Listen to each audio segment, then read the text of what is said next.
Pemerintah resmi memberlakukan kegiatan ekspor satu pintu melalui PT Danantara Sumber Daya Indonesia yang beroperasional pada besok 1 Juni 2026. Langkah ini diambil guna mencegah kebocoran devisa dan mengoptimalkan pendapatan negara. Pemerintah secara resmi memulai operasional PT Danantara Sumber Daya Indonesia pada 1 Juni 2026. Dalam jumpa pers pada Minggu siang di Jakarta, Menko Bidang Perekonomian Erlangga Hartanto membeberkan mekanisme operasional PT DSI.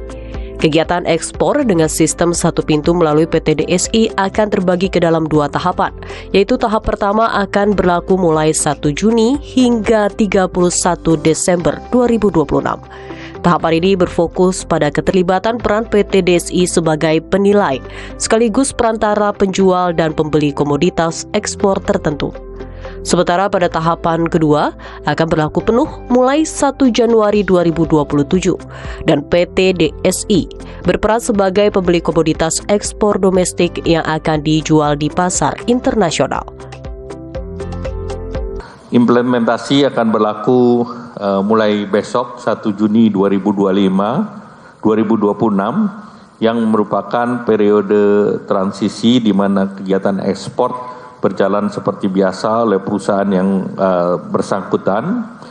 Namun demikian kewajiban bagi perusahaan ekspor untuk melaporkan kegiatan ekspornya melalui ataupun kepada PT DSI sebagai BUMN ekspor.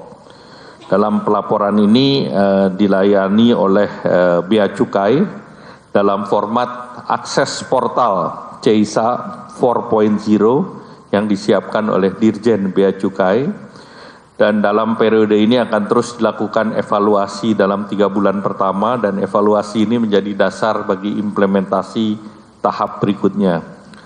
Sesuai dengan tahapan yang disiapkan, implementasi secara penuh berlaku paling lambat 1 Januari 2020.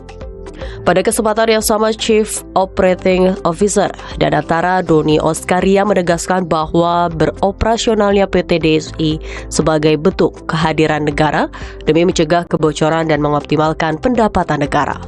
Doni pun memastikan PT DSI akan menjadi perusahaan yang transparan sehingga dapat dipercaya dan memberikan manfaat bagi masyarakat.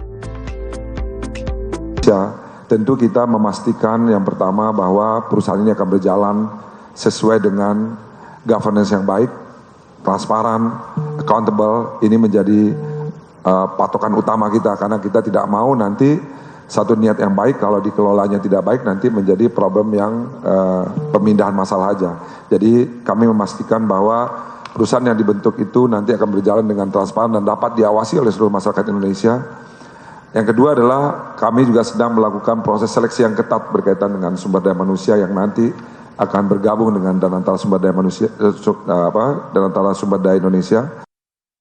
Dalam kebijakan ekspor yang diatur oleh PT DSI terdapat 3 komoditas, yaitu minyak kelapa sawit, batu bara, dan ferroalloy atau paduan besi. Dengan kebijakan ini diharapkan praktik kurang bayar, pemindahan harga, dan pelarian devisa hasil ekspor dapat diberantas. Laporan Riyad Nur Hikmah, Yusuf Stefanus, Jakarta, Garuda TV.